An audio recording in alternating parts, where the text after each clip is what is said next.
Up ahead on this fourth edition of our Roland Garros Something Major, we're going to review the round of 16 and preview the quarterfinals. We are almost to the quarterfinals on both sides of the draw, so let's get it going. Something Major. Thanks for being here.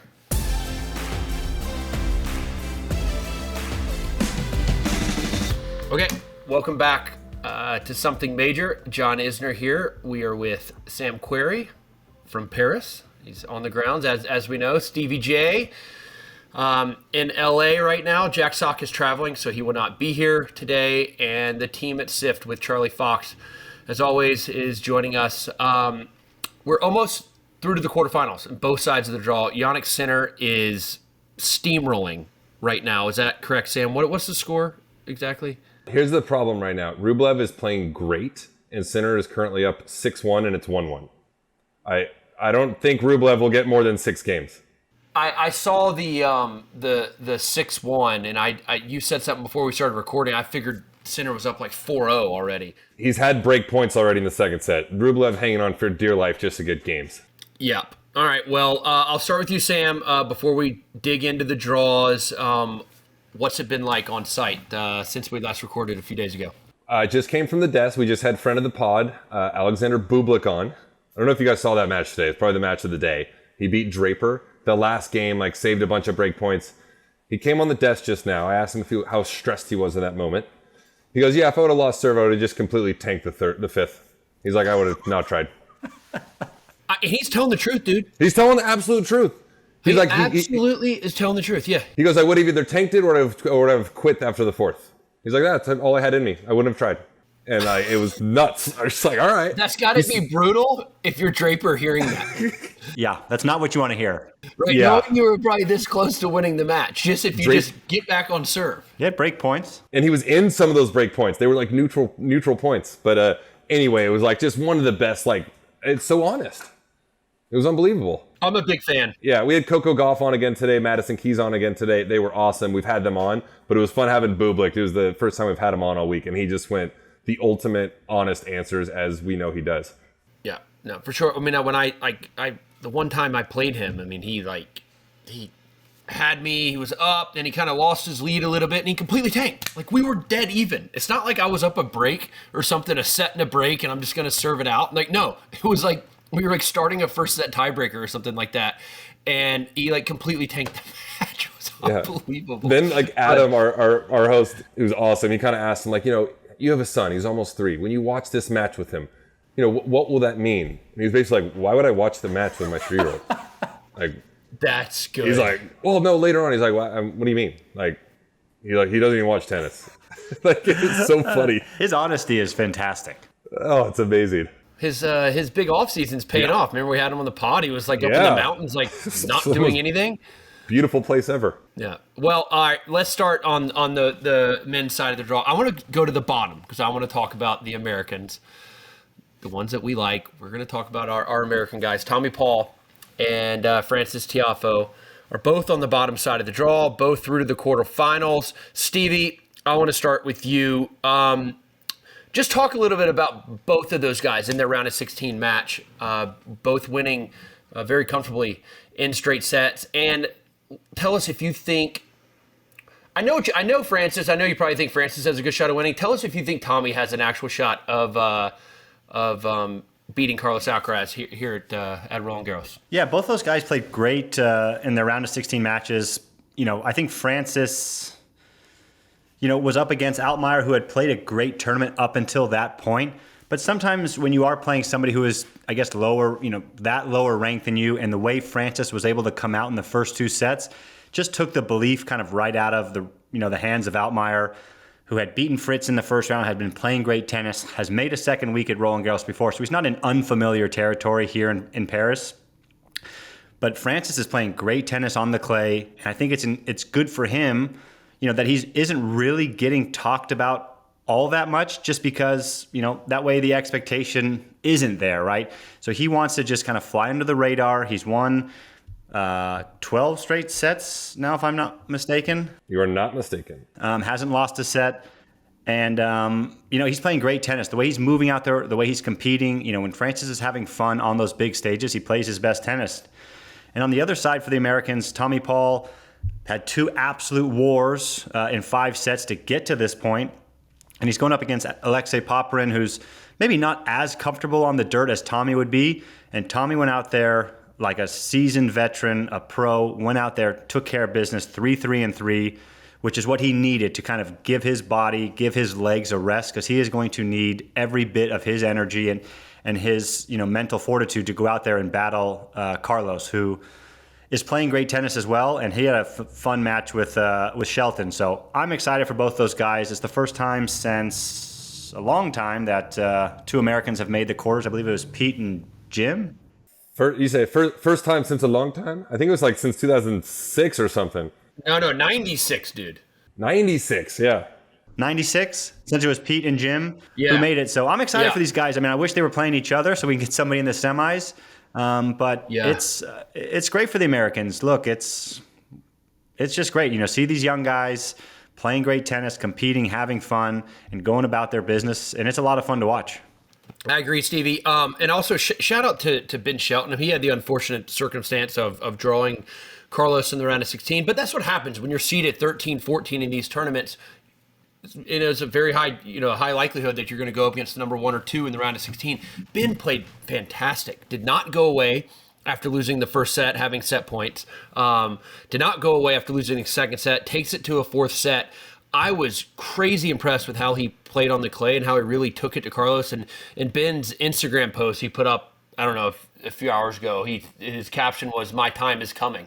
So I think he firmly believes that his time at these big tournaments, as he's done so well at Grand Slams in his short career so far, but he does believe. Well, on Ben's match, just curious for you guys, I was reading this stat that somebody was writing about, that he's 0-10 combined on set points against Djokovic, Sinner, and Alcaraz in slams dating back to 2023, and 4 of those were on his serve. So he's getting to the point of beating these guys and getting ahead. He's just not quite capitalizing on those set points, which is a total bummer. Wait. Did you just say he's 0-10 against those guys?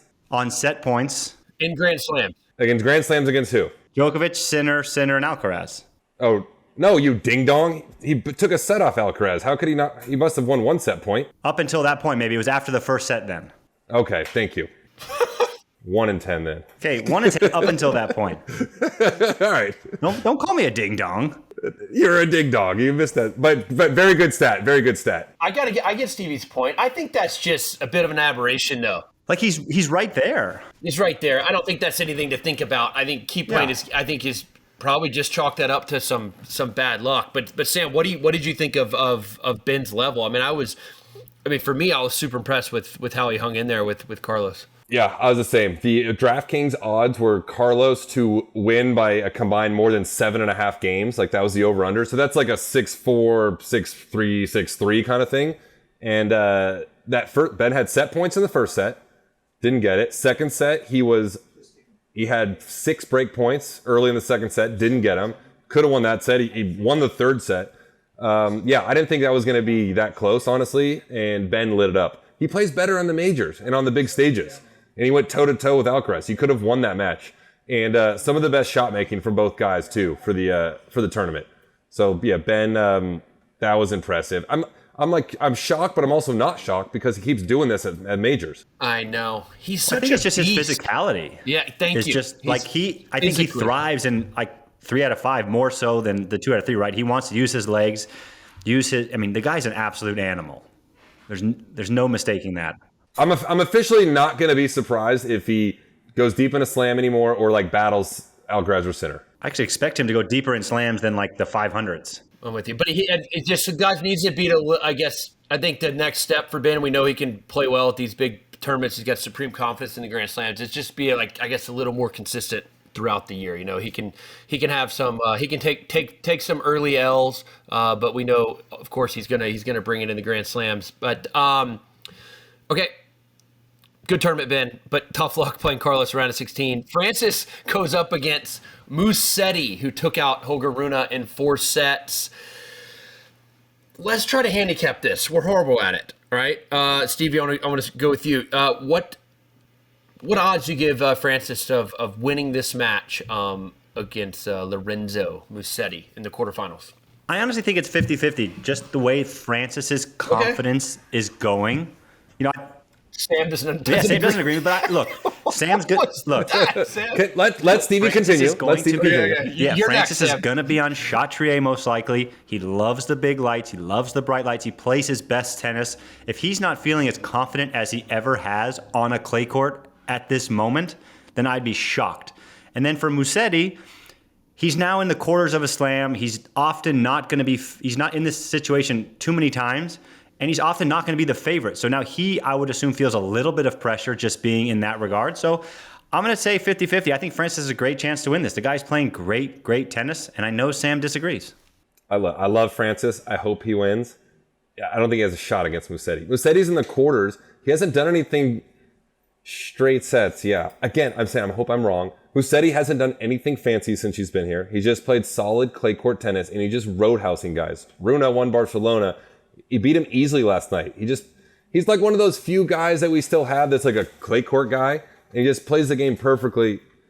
Yeah, easy 4, tight 3, whatever you want to call it. But I just like it was easy 4. It was like 6-3, 6-2 last 2 sets. Oh, the match last night. I thought you meant against Francis.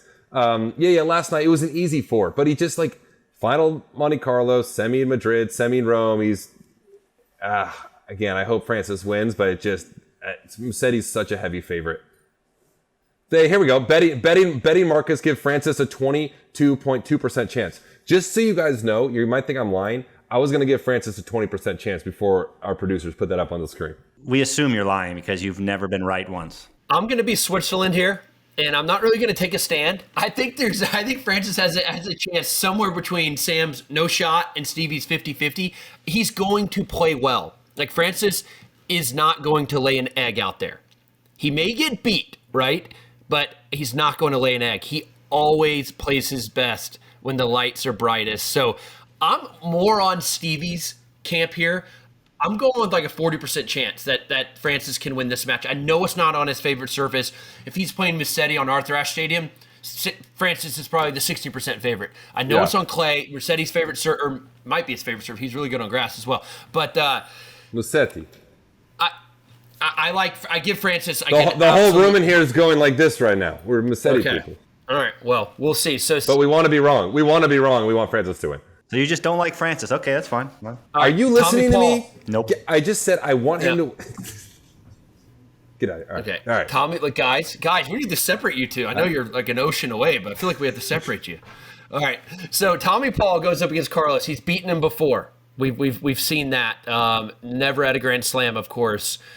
How much is Tommy up against it in this one, Sam? Francis has a 22.2% chance of winning.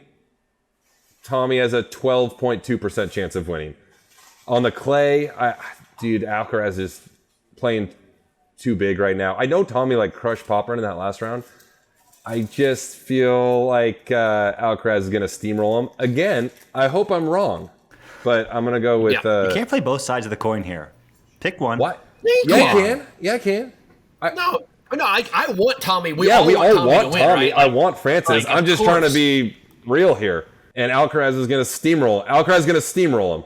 Yeah, he's given his objective. Holy smokes. Oh, wow, look at that. Betting markets, the betting, the actual Vegas betting odds. Sam has been fed this information prior.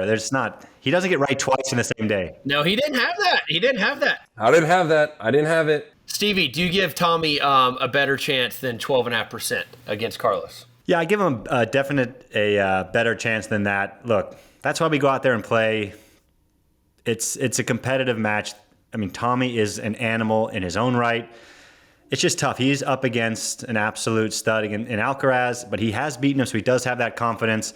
I mean, we were just talking on this prior, John, but I believe he played him in the Aussie Open semis. Is that right?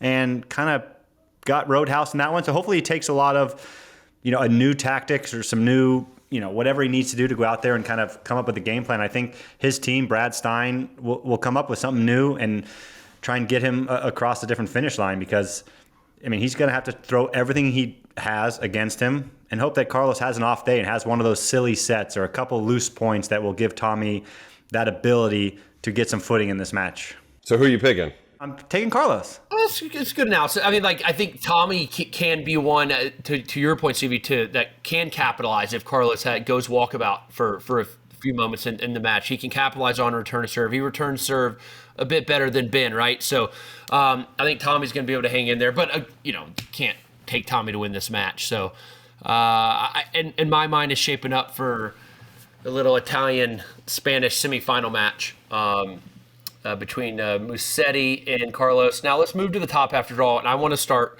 with the alien that is Novak Djokovic at 38 years old. Sorry, go ahead. I said 2 days ago, yeah, I was adamant that Cameron Norrie, I didn't say he was going to win the match. I said Cameron Norrie was going to give Djokovic hell in his match because they played the week prior in Geneva and it went 3 sets, but that's Geneva. I know it's not the Grand Slam, and but my prediction was that I said like tough 4 or 5 set match, but Djokovic was going to prevail, and he won. What was it, like 3-2 and 3? Yeah, 2-3-2. I mean, he broke Cameron's just will in the third set. He won at some point he won like 15 out of the last 16 points to get up. That's when you know Novak just has his claws into you and it's over. You just have no belief that you're going to win any points. And he just steamrolled you as, prime Novak. Cameron couldn't hold serve again. I mean, Novak was how ridiculous is it that he plays the week before? You guys know how it is. As you get older, when you play No, I don't know how it is. I'm 35 and retired. Well, okay. Well, this is my point. 38, and I was playing at 38, and I played a tournament the week before, and I had to back it up with another tournament if I played a handful of matches in the prior week. Like, your body feels it. Not Novak. He seems to be in great shape. I think getting off the court quickly is going to do him big favors against his quarterfinal opponent, Alexander Zverev. So that's I think this is not. I think this is the best quarterfinal matchup for tennis fans in general. Zverev versus Djokovic. Zverev won, was it 7-5, 3-0, or 6-4, 3-0, retired. Greek sport could not continue. He has a bit of a bad back. I think that's what's ailing him. So I think it's good for Zverev to get off the court quickly. He's been playing a lot of tennis, a lot of tournaments. So both these guys should be pretty well rested. Zverev versus... Let me real quick. Speaking of the rest, this will probably be the Wednesday night match here. So they're going to get more than 2 days. Both of them are going to literally have 56 hours off right now before they play a match. So they're going to be rested and ready. Oh, is that right? Because now there's a 2-day break. No, but he's just saying since Monday, Wednesday. No, but they both played early on Monday, and they're going to play late on Wednesday. Oh, you're right. Yeah, you're right. You're right. And they didn't play long. No, that's a good point. Yeah, exactly. So Zverev, Djokovic. I would like to see if the guys at SIF can pop in the betting odds there. Like, what do we think about this one? This one to me seems like it's a toss-up. Sam, you might have a different opinion. Who's had the worst year? It depends. Novak? I mean, he hasn't played as much, It's weird. If I was a bettor, I wouldn't even bet it because they've both had average years. I don't know what I'm thinking. I actually did see the odds. It's basically a 50-50. I think I like Zverev, and I don't know why. 51-49, but I just it's such a toss-up. I'm really struggling to pick someone here because of the years and the infrequency of Novak playing, the early losses that Zverev's had. I don't even know where to go with it. Fair enough. I mean, I think I'm going to take Novak in this one more so because of his first 4 rounds. He got through it, no problems. He's got the energy. He hasn't had any long, grueling matches that are going to take it out of him physically. And then just on the other side of the net, Sasha has really struggled to close matches out this year and in recent weeks. So if he does get to the finish line, can he shut the door on the guy who is the most accomplished tennis player of all time? That is going to be a tough ask. That's why I think Novak guts it out. Deep, I think that's going to be a long one. And like you said, probably the best quarterfinal match of the tournament on the men's side. And I think Novak guts him out in a kind of an epic fashion, a tough 4 or even 5 sets. Yeah, we could be set up for an incredible match, kind of a la Zverev Nadal before Zverev hurt his ankle, type of thing, a night session match. I'm not going to make a prediction. I'm just be guessing. But look, I think it's going to be just an absolute war. Match of the tournament, Djokovic, Zverev in the quarterfinals. You're not used to seeing a match like that in the quarterfinals to begin with. So Novak continues to defy all odds. I never thought 2 weeks ago you had told me he would be in the quarterfinals of the French Open. I'd say no, he wouldn't be. Just ridiculous, and he seems to be doing just fine. He was at the Champions League final match, like the night before he played Cam Norrie. Yeah. So I mean, he's in a good spot. Dude, did you see he took a bike and was riding the bicycle around the Champs-Élysées? I meant to thank That's you, crazy. Sam. I typed that in the chat. Yeah, he was like, have you ever seen like National Lampoon's Vacation where he's driving around and stuck? At least he had a helmet on. He's being safe. He had a helmet on. I know. Like the greatest tennis player of all time is going around the On cool. the rotten right there. It's like cobblestones, you can just hit the bump wrong, you're out of there. That seems dangerous. I would get in a wreck for sure. As we're sitting here talking, Sinner has gone up that break in the second set, 6-1, 4-3 serving. As we are all sitting here right now, looks like he will be facing Bublik. I think we all think, assuming Sinner gets by Rublev here, shouldn't have too much trouble with Bublik. Does anyone have a different No, opinion I mean, there? I was thinking about this watching like the Bublik Draper match today. I think Bublik actually has like a better chance. I don't think he's going to win by any means, but he has a better chance to beat Sinner than Draper does just because of how crazy Bublik plays tennis. It's drop shots everywhere, and if he just gets hot, like it could just be very unorthodox in that manner, which he kind of frustrated Draper today to, all ends and got it done in the fourth. But I don't think he has a chance, but I think his style could make things a little bit complicated because you never know what you're going to get. It's just not prototypical tennis. He should only hit first serves and hit drop shots every other point. That's the only way he can win. But I mean, like he's going to hit 2 first serves, 100 drop shots. I don't think he has any chance of winning, but I think he could make it just wild. I don't think he can make it complicated at all for Sinner. Real quick before we move on to the women, Sam, with you being so close to the tournament, obviously being over there right now, who has been the most impressive on the men's side so far in your mind, and who would you peg right now as the favorite to lift the trophy? Sinner seems like he's just playing a notch above like everyone else. He's barely being challenged in sets. I mean, his ball striking is I mean, there's just no one close to him. If he plays like this, he was my pick to win the tournament before it started. I know Alcaraz has been like his one kryptonite, but I honestly think Sinner is just playing a notch above every single person at the tournament right now. Yeah, no, I agree with Sam, but I ultimately think if it's a Carlos Sinner final, I think Carlos has more just head-to-head advantage. So I would take him slightly if they both get there. But Sinner, I think, is playing the best tennis for sure of anyone in the draw at the moment. He's playing like prime Fed, prime Nadal, prime Novak. It's ridiculous. Yeah. Yeah. I mean, he's just crushing people right now. Crushing people. It doesn't matter what the score is. He's going to go after the ball with the same intensity every single time and hit the center of the strings every single time. I think for tennis fans, we obviously would like to see an American in the final. One of the two Americans, get out of that section. But I think for tennis fans to see number one versus number two. But Novak might have something to say about that as well. So very intriguing on the men's side. Is shaping up to be a great quarterfinal lineup. Let's go to the women's side really quick. I was asked, I'm going to toot my own horn here. I was asked to predict all the round of 16 matches. I got 7 of 8 of them right. The one I missed is the one I want to talk about first and foremost, and that was Louise Bossuan, the French wild card. I think I got that name right. Yeah, it's like croissant, but Bossuan. You were like really good. Yeah. Yeah, thank you, Sam. You must be really getting good at your pronunciations over there. Crushing the names. Yes, I mean, God forbid you say a wrong name on TNT, just like the internet trolls just rip you apart as if like so much disrespect and like shut up. Like it's like these people. We got everyone wrong on our last episode of Something Major, so it's a good start. Yeah, it's different on the podcast. It's good to get them all wrong here. Save your A game for the TV. Exactly. Yeah. I like Sam's. You're very animated on this pod today. You got a lot of opinions. I like it, Sam. You know what? I got the morning off for the first time. I slept in. I hit my like the hot girl workout. You get on the treadmill, put the incline up on 10, and just walk for like 20 minutes. Yeah, that's what you did. That's what I did. I hit the sauna, and I just felt good coming to set today. Yeah, I felt refreshed. Sometimes that's all it takes, right? I went eight straight days, like 9 a.m. to midnight, and then got a little morning off, and I'm back. How are the runny eggs over there? I haven't touched them. I actually haven't had breakfast in like 5 days. I don't even like being in the same room as the runny eggs. I've just been living off these baguettes. Look at this. I got a full baguette. Everywhere I go, I take this baguette and I just like gnaw on it. Oh man, it seems like Sam's you're not hurting for carbs over there. But Swan, like I hadn't seen her play before. Stevie, you pointed out a couple days ago that she's been hurt. This is one of the reasons why ranking is so low, 362 or something like that. 361. You were so close. 361.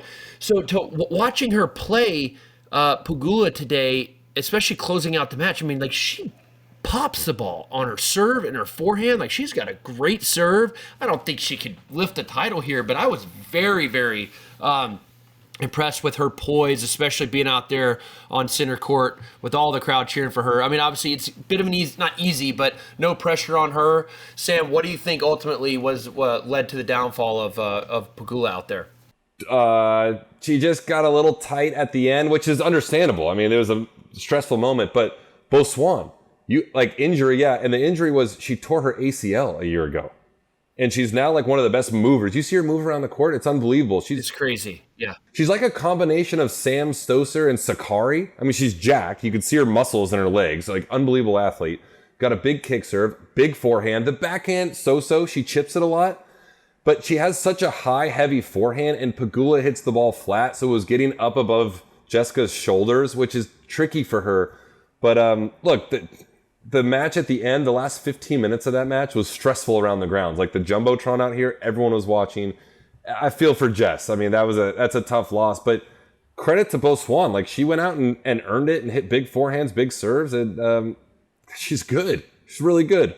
Yeah, and she plays Andreeva next, I believe, in the quarterfinals. She could win that. She could win it. I mean, of the quarterfinal matchups, yeah, I mean, it's not a bad one to have. It's not a bad one to have.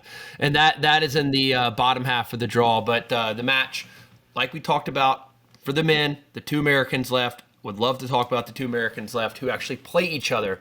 What a matchup this is in the quarterfinals of Roland Garros, Coco Gauff, 2023 U.S. Open champion versus this year's Australian Open champion, Maddie Keys. Maddie Keys took out another American, Haley Baptiste, 6-3, 7-5, and Coco Gauff beat Alexandrova 0-5.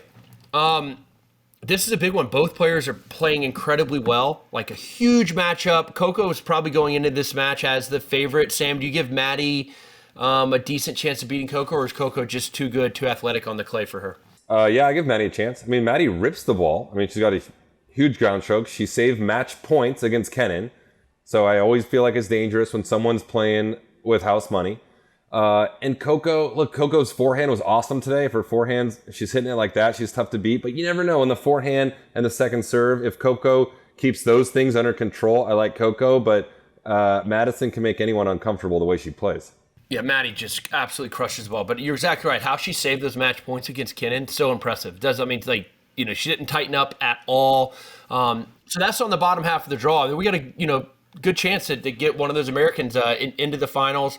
Stevie, on the top half, Paolini, the number 4 seed, going down to Svitolina. We don't really think that was that much of a crazy upset. Just the scoreline, the way it happened was a bit wild. Yeah. 6-1, 4-1, yeah, she serving 5-3, 40-15 at 5-4, match points in the breaker. Mm-hmm. So tough for her. I mean. Yeah. She let it slip, for sure. Svitolina plays Swiatek, who was getting absolutely crushed. She was down 8-1 to Rybakina, 6-1, 2-0. Turned it around in impressive fashion, winning 7-5 in the third. So that is one of the quarterfinal matchups. The other one is the Olympic champion Zhang versus Sabalenka. Stevie, do you think Zhang or Svitolina can disrupt the potential semifinal of Sabalenka and Swiatek? Yeah, I think so. I think Zhang has a better chance just with the way she's recovered. I think Swiatek, now that she has kind of dug out of her own hole here at winning her 25th match in a row in that round of 16, I think she will find her form and play her best tennis. And Zhang, she is very comfortable on those courts. She won a gold medal in Paris last year on those courts, so she knows how to win on that surface in that stadium. So I think I give her just a bit of more of a chance to upset Sabalenka than I do Svitolina over Swiatek. So I don't know. It's just it's interesting in that regard because I think we're on a crash course for Sabalenka, Swiatek in that side, and I think that's a matchup that people are excited to see in the semis, and they didn't have to meet since Swiatek is the 5th seed in a round before that in the quarters. Well, I mean, just looking at the women's draw, it's awesome to see. You got like the 8 players left, right? Number 1, number 2, number 5, number 8, 13, 6, 7, and WC beside Botswana. And It's 361 WC, not like she's ranked 361. 112. I know. It's incredible. What a story. So she's obviously playing great and coming. I mean, after tearing her ACL, I mean, that's wild. And and she's moving so well. So shout out to her surgeon and her rehab team. They did a good job with getting her back. I feel like, Sam, you could have used them. Shout out to the French surgeon over here. Yeah, good job, buddy. All right. We're about to shut this something major down. Let's go to our bracket updates. Before we started recording, I said I didn't want to talk about it because it's just so embarrassing how bad some of us are doing. Jack is doing the best. He's not here. He's in the top 20th percentile in 236th place out of 1,400. Not you, Stevie. Sam, you made a big jump. You're in 486th place. You're in the upper tier. I'm in 802nd, so in the bottom half. Stevie. Yep. What do you have to say about yourself? Wow. Bringing up I'm climbing, dude. What do you mean? From last episode, I'm rising in the rankings, so don't count me out yet. Okay. I know I'm 1,268 right now, but do not count me out yet. So 1268 out of 14. I would have expected Stevie to do the best out of all 4 of us, I think. Yeah, I don't know. I don't know why, but I don't know. I love the fact that one of us is like at the very bottom, and you like the fact that it's me. I know you do. Yeah, I do like the fact that it's Stevie. So, it's all right. But for the winner of our bracket challenge, that person, if they want to, I don't know if they want to, gets to come on the pod, and top 5 finishers get a nothing major hat. I mean, what a treat. I mean, is there anything better? I can't think of anything more I'd want in life. I can't think of anything better. Let's just go over just a few of the most picked quarterfinalists. All right, Alcaraz 98%, Sinner 95%, Musetti 81%. I think even all of us had that right. Djokovic 71% of in our bracket challenge picked him to make the quarterfinals. One person, shout out to this one person. Do we know who it? We don't know who it is, but one person picked Alexander Bublik to make the quarterfinals. That's a hell of a call. Should bring them. Are they from Kazakhstan? Yeah. It's Borat. Yeah, so Borat picked Bublik to make the quarterfinals. Like, unbelievable effort.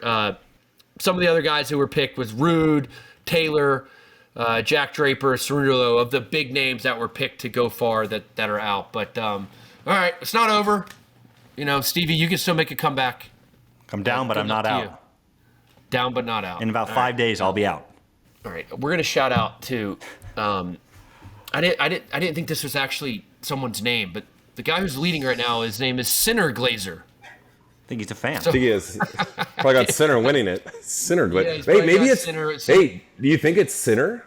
Maybe? No. Like with a little fake name and he entered? I'm going to give that a less than 1% chance that Sinner participated in our So you're saying there's a chance? Contest. I might be saying there's a chance. Sam, anything you got on your end you want to add before we close the show? TNT moving me to True TV tomorrow. I'm on the wraparound desk calling men's doubles for 4 hours. So tune in to that. I need to look at the men's doubles draw because I haven't even looked at it since I've been over here. So I don't know who's even in it. So I got to do a little homework tonight. Have you ever called a doubles match before? No. I think I'm calling at early chirpings right now. It has me calling the men's doubles finals for the network. Do they know your stance on doubles? So we'll see. I don't know if it's going to happen. We're still 5 days out, but that's the rumblings I'm hearing from upper management. So from upper management. We'll see. All right. Well, good luck to you, Sam. That's it. And I guess, Sam, you're in a different location, not quite as pretty as it was 2 days ago, but you might be in the AC right now, which I think you're enjoying. I'm in the Bleacher Report Paris headquarters on site. All right, that's it for this Monday episode of Something Major at Roland Garros. The last little bits before we sign off, we'll be answering some RG themed fan questions over the next few recordings. So please head to our website, nothingmajorshow.com, or the Linktree link in our bio to submit a question. I don't even know what that is. Head to nothingmajorshow.com, submit a fan question, and we are going to be answering those in the next couple days. Our merch is also live on Tennis Warehouse, and we sold out of the first batch. That's crazy. Do you know how big the batch was, Stevie? Was it like 20 hats, or is it like 500? That's irrelevant, buddy. That's just irrelevant. Keep going. Well, we sold out. Let's just tell the people we're sold out. They're not telling me. We're telling them the truth. Yeah, that's what I mean. But that's all we need to know. Yeah. So get your order in now. These things are flying off the shelves. All right, that's it. Again, nothingmajorshow.com for all inquiries and questions. And we'll see you guys next time.